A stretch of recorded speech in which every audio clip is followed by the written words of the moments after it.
Michigan and the music it produces is no secret. We're all familiar with Detroit's Motown sound. Well, on the country scene, there's Michigan's own Jim Sholden of Sawyer Brown and former member Bobby Randall of Midland. This Great Lakes state has been an inspiration to the music industry throughout the world. Michigan Magazine visited with many of the music makers of our state, like Bobby Randall, formerly of Sawyer Brown, Johnny Prill of Bad Axe, who's written tunes for the Polish Prince himself, Bobby Vinton. There's also Jimmy Bullington of Flint, who's written for such country legends as Charlie Pride and the Kentucky Headhunters. And who could forget our good friend Jack Ripley of Mount Morris, who's written numerous songs for George Jones and other country giants. One thing is certain, though, Michigan is the home of inspiration for much of today's music and future stars. The artists that have made it from our state, who we've had the pleasure of visiting with, seem to all have had one obstacle to success to overcome in common. That being to be heard by enough people to properly be appreciated, which is an age-old problem. But thanks to the efforts of this man, Jim Sommerville, and his 100,000-watt radio station, WCEN out of Mount Pleasant, Michigan, aspiring musicians and future country stars are given the spotlight every Tuesday night at 9 p.m. with a show called Backyard Bootleg. I started this a little over 3 years ago. A friend of mine in Shepherd with a recording studio called Blue Dog Audio, Russ McKellar, had been recording a lot of the local bands, and we were having lunch one day, and I thought, gee, this would be really great if we could, have a show where we presented these local bands, because he had a real nice recording studio and was getting good recordings of these local bands, and they sounded really good. Mm-hmm. And so we thought, hey, this would be a great thing to start, and then solicit for other people to start sending their material in to see what was available, to see if it would be something that could fly for a while, or we figured we'd know pretty quick whether it was going to go or not. Well, what kind of response did you get?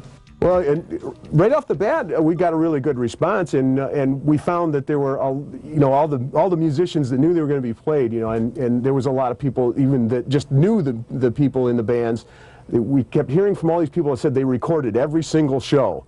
Like it was some kind of a real special thing, It was like, wow, that's kind of neat, We got a really good response, and I was kind of surprised that I was able to make it through the first year, and we actually had, we started it was the week right after Halloween in 1990, I guess that would be, yeah. 1990, and we did end up having a Christmas show that year with Christmas material, so people had been responding pretty quick.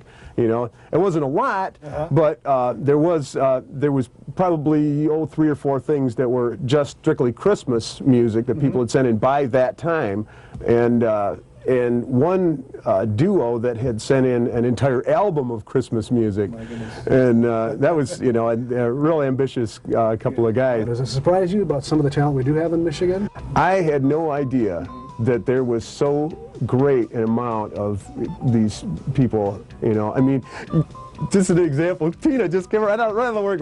She doesn't even, she's not a professional musician, but Tina has been acting in plays and musicals around the area, and she just really surprised us a couple weeks ago. Just to give you an example of how people are just, you have no idea what kind of talent is there. It's kind of like in the closet, a closet case or anything like that. But Tina did this, did a couple of things that we played on the bootleg, and there was a Christmas greeting she did where she sang, what was it? Have yourself a merry little Christmas, and it was just, I heard that, it's like, wow, Tina, yeah. So we're trying to get Tina to do some more stuff for, but like in Mount Pleasant alone, there's at least a dozen bands that are working regularly. In the Tri-Cities, there's countless people, There are duos. We had a couple of different duos, Veers and Faith, who did went through our local showdown, won the state showdown. A really good duo. Another duo called Smack Dab, who are in here, and these guys are regularly recording music that we get, and we're playing on the show. Besides playing some of the recorded music, you also bring some live musicians in, don't you, Tuesday evenings? Yep. Tell us a little bit about that. Well, I've had quite a few people. In fact, last week we had 2 guys that play in a band that, one of the things we talk about quite a bit, because all of the bands are doing this, is going through this country showdown.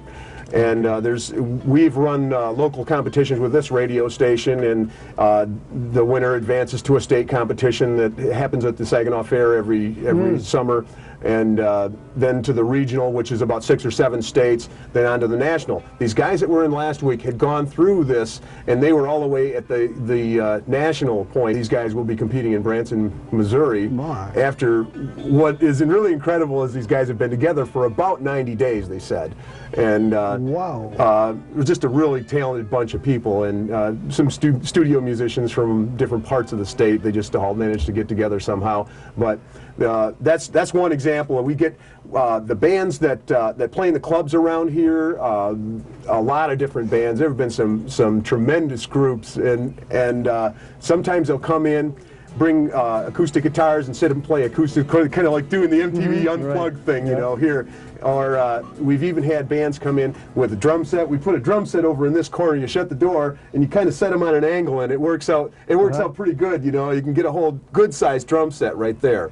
And guitar players would be back here. We've had a keyboard player over there, bass player over there. You know, a couple other people over here, and it sounds like you have a good time here. It's I like to think of it as you know, some guys go out and ball, you know, once a week. This is my bowling night. Kind of advertise or say that it's music or the artist from right outside.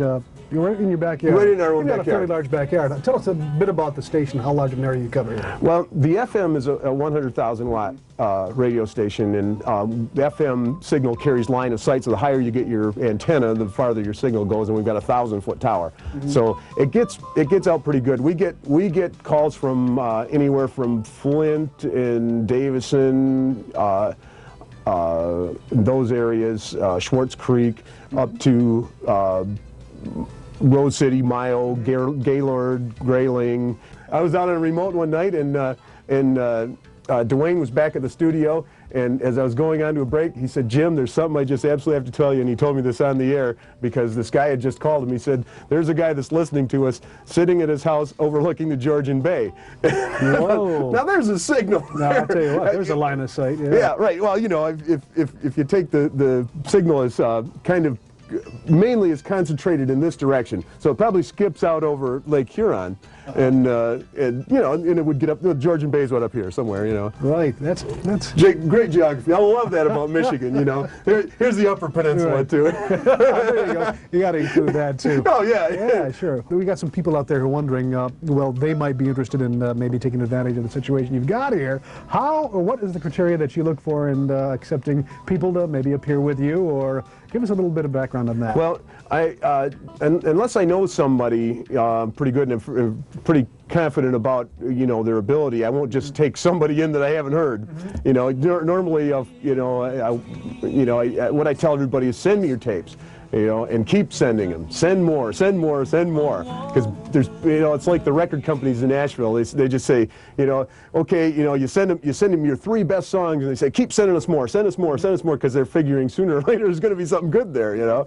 And I figure that too, and I've been fortunate enough to find that probably on a percentage basis, 85–90% of the material I've been getting in has been arable, and really pretty darn good. Isn't that one of the things that you come across the mid-Michigan artists, a little frustration there in trying to crack that nut to be heard? Well, yeah, there is, but well, this is kind of why I started the show, is because I've been there. You know, well, not necessarily in this area. You know, I cut my musical teeth and tried to get some recognition closer to the Detroit area. Found out it was pretty darn hard, and I had the opportunity here to be able to say, hey, let's do this and really make it happen, and because I felt that there was enough talent to at least give it, you know, even if a short-lived try, what's actually turned out to be quite, well, over 3 years now, and it continues, the music continues to come in, good music. We have people that have sent us in CDs and fully produced, you know, vinyl albums. There's still people that get vinyl albums and 45s done, but now most people are putting out cassettes or CDs. What is the future? What are your dreams? The ultimate aspirations here for your program here? What do you hope to achieve? Well, to have the people the good people that we have broke here to make it. That's what I would like to see happen, is to see some of these people that I've been fortunate enough to find make it. We will be listening. You just never know when the next rising star will be appearing from Michigan, Tuesday nights at 9 p.m. Maybe he or she'll be able to say, I got my break on the Backyard Bootleg with my old friend Jim Sommerville. Oh, hey! All right, George. Well, look at them phone lights. Look at them lights light up on that phone.